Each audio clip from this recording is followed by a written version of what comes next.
लिए हमारे नेता रामविलास पासवान जी और हमारे नेता पशुपति कुमार पारस जी को हम इसके लिए बधाई देते हैं। यह जो नेशनल डिजास्टर अलायंस की सरकार है, नेशनल डिजास्टर अलायंस, हाँ एनडीए मतलब नेशनल डिजास्टर अलायंस। आप नहीं समझ रहे हम किनका बात कर रहे हैं? नहीं, आप खुल से बोल रहे हैं। हम किनका बात कर रहे हैं आप नहीं समझ रहे हैं। भाजपा ने कहा नहीं भाई हमारा हनुमान ने है, ये हमारा हनुमान ने जो नीतीश कुमार जी के लंका में आग लगाया था, भाजपा के सारे लोगों ने कहा। नमस्कार, आप लाइव सीरीज देख रहे हैं, आपके साथ मैं हूं वसीम खान। देखिए, बिहार की राजनीति का पारा बढ़ता दिखाई दे रहा और एक बार फिर बिहार की राजनीति करवट ले रही है। देखिए, प्रधानमंत्री नरेंद्र मोदी ने बड़ा तोहफा दिया और उस तोहफे से पशुपति कुमार पारस गदगद है। एक बार फिर तस्वीरें क्या बदलेगी। हमारे साथ राष्ट्रीय लोक जनशक्ति पार्टी के राष्ट्रीय प्रवक्ता श्रवण अग्रवाल जी हैं। पशुपति कुमार पारस खूब खुश हैं, बधाई दे रहे हैं। तोहफा क्या है वह भी बताएंगे, मगर सीधा सवाल पहले ले लेते हैं। आप लोग बहुत खुश हैं, देश के प्रधानमंत्री नरेंद्र मोदी तोहफा दे रहे हैं, सौगात दे रहे हैं, पशुपति कुमार पारस बधाई दे रहे हैं। नहीं, यह सौगात तो जब ठीक है, अभी देश के आदरणीय प्रधानमंत्री श्री नरेंद्र मोदी जी मधुबनी, हमारा खगड़िया जिला है, और जो रामविलास पासवान जी हमारे दल के संस्थापक, जो देश के सबसे बड़े नेता हम लोग के, उनका जन्मभूमि है।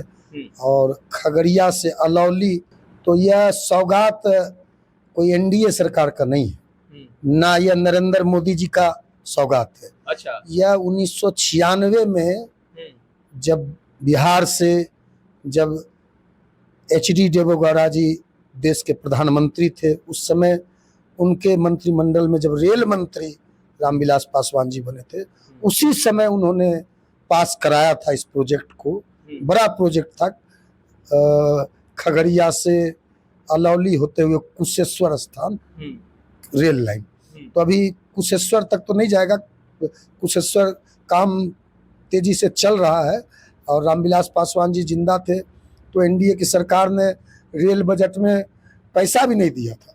पैसा नहीं दिया। अब देखिए ना, आप सोच लीजिए ना, अब 1996 में रेल मंत्री के रूप में रामविलास पासवान जी ने इसको पास कराया था। इसके लिए हमारे नेता रामविलास पासवान जी और हमारे नेता पशुपति कुमार पारस जी को हम इसके लिए बधाई देते हैं।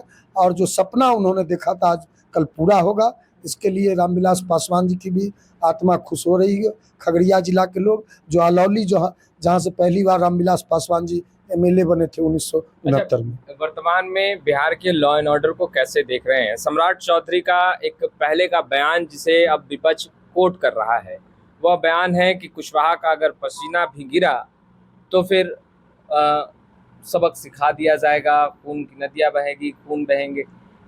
क्या इन बयानों को विपक्ष किस रूप में प्रकाशित कर रहा है? देखिए, सब जिस सम्राट चौधरी की बात कर रहे हैं, वह कभी कुशवाहा का नेता हो ही नहीं सकता। नेता नहीं हो सकता? नहीं, और कुशवाहा लोग उसको नेता मानते भी नहीं हैं। कुशवाहा नेता मानते हैं तो उपेंद्र कुशवाहा जी को मानते हैं, भगवान सिंह कुशवाहा जी को मानते हैं, रेणु कुशवाहा जी हैं, नागमणि जी हैं, बहुत लोग हैं।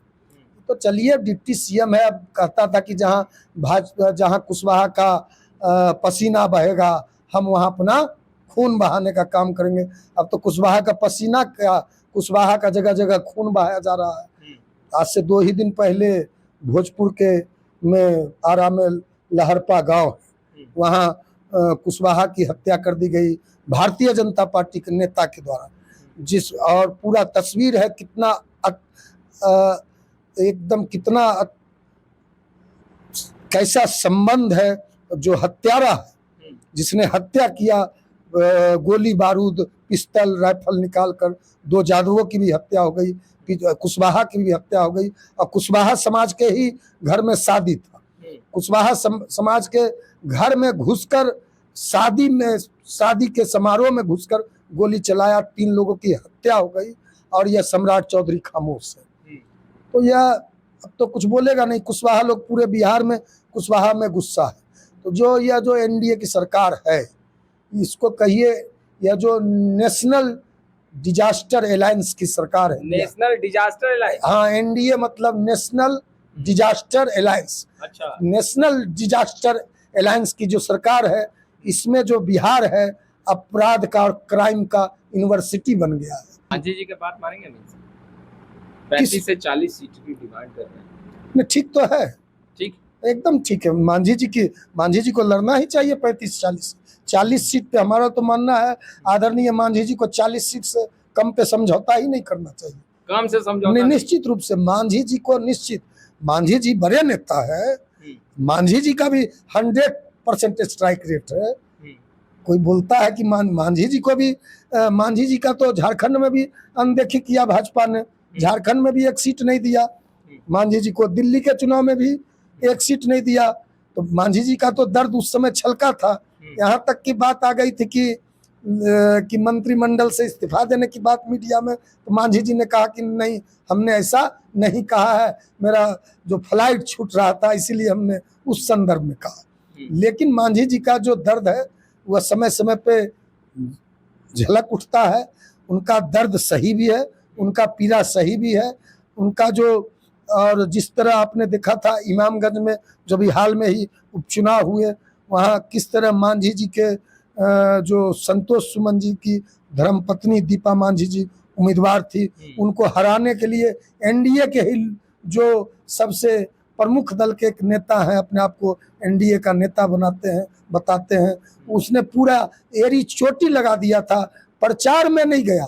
यहाँ तक कि वह व्यक्ति दीपा मांझी जी और संतोष मांझी जी समय मांगते रह गए, समय नहीं दिया, फोन तक नहीं उठाया। और ये नतीजा ये हुआ, वह चाहता था कि जनसुराज का उम्मीदवार जीत जाए जितेंद्र पासवान, और दीपा मांझी जी, संतोष मांझी। किनका बात कर रहे हैं? आप नहीं समझ रहे हम किनका बात कर रहे हैं? नहीं, आप खुल के बोलिए ना। हम किनका बात कर रहे हैं आप नहीं समझ रहे हैं? जनसुराज का जो उम्मीदवार था वहाँ जितेंद्र पासवान, उसको 40,000 वोट कैसे आ गए? तरारी में 5,000 वोट आया जनसुराज को, रामगढ़ में 5,000-6,000 वोट आया। कौन दीपा मांझी को हराना चाह रहा है? जिसके बारे में आदरणीय जीतन राम मांझी जी ने कहा, जिसके बारे में आदरणीय आनंद मोहन जी ने कहा कि 3 बार लोकसभा में शिवहर में डेट देके, मंच बनवा के, समय देकर, जिसके बारे में चेतन आनंद जी ने, आनंद मोहन जी के पुत्र ने कहा। तो चिराग पासवान के बारे में गुस्सा फूटा तो कह दिया, आदरणीय मांझी जी ने नहीं कहा कि तो आप चिराग को कह रहे हैं। हम तो कहे ना, यह जो है, यह जो अपने आप को हनुमान बताता है, ये जो पुचकटवा हनुमान है, ये जो पुचकटवा हनुमान है, ऐसा हनुमान है। ये हनुमान तो वो थे, राम भक्त थे, है ना, राम के प्रति समर्पित थे, राम के प्रति अटल थे, मर्यादा पुरुषोत्तम राम के प्रति। वह हनुमान तो राम के इशारे पर लंका जलाने गए थे, और यह जो एनडीए के लंका में आग लगाया था 2020 में, और फिर 2025 में भी एनडीए के लंका में आग लगाने की तैयारी में लग गया। तो एनडीए को जिताने की बात नहीं, एकजुटता की बात नहीं, एनडीए में कहीं एकजुटता नहीं।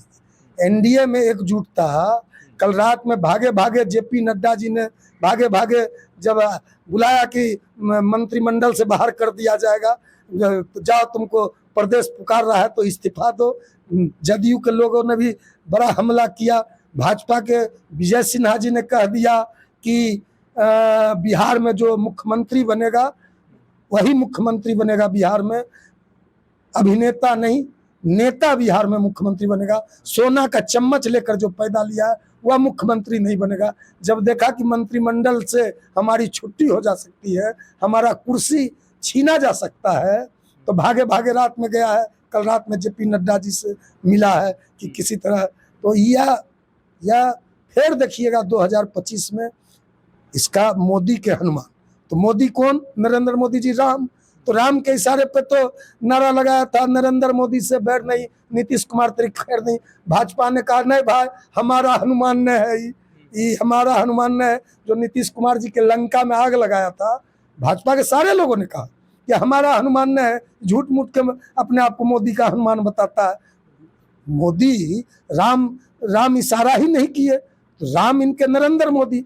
और फिर कह दिया कि प्रदेश हमको बुला रहा है, और कह दिया उनके उसका जीजा जो सांसद है वो कह दिया कि बिहार का मुख्यमंत्री हम लोग चाहते हैं कि हमारे नेता जिसका नाम ले रहे हैं उसके जीजा जो जमुई से सांसद है वो बिहार में कोई बड़ी भूमिका निभाए और विधानसभा का बिहार में चुनाव लड़े।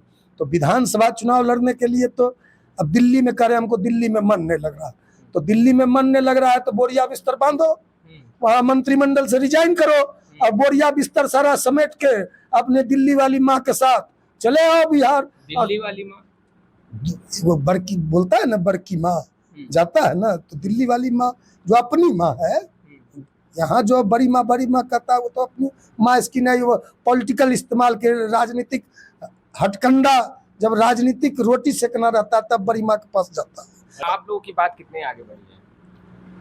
हम लोग अभी कोई ऐसी कोई बात किसी, हम तो अभी अकेले हैं, हम अकेले। बात तो अंदर खेमे चल रही है ना, बात आगे बढ़ी या फिर नहीं? नहीं, अभी तो चुनाव में समय है, अभी तो 4-6 महीने हैं चुनाव में। अभी हम लोग का पूरा फोकस है, पूरा हमारा ध्यान है कि 243 सीट पे हम। आपने सुना श्रवण अग्रवाल जी को, देखिए कद्दावर नेता हैं, बेबाकी से अपनी बातों को रखते हैं, स्पष्ट रूप से कहा बैठक होगी और बैठक के बाद जो शीर्ष नेतृत्व है वो फैसला लेगा। फिलहाल इस वीडियो में इतना ही, आपका बहुत बहुत शुक्रिया।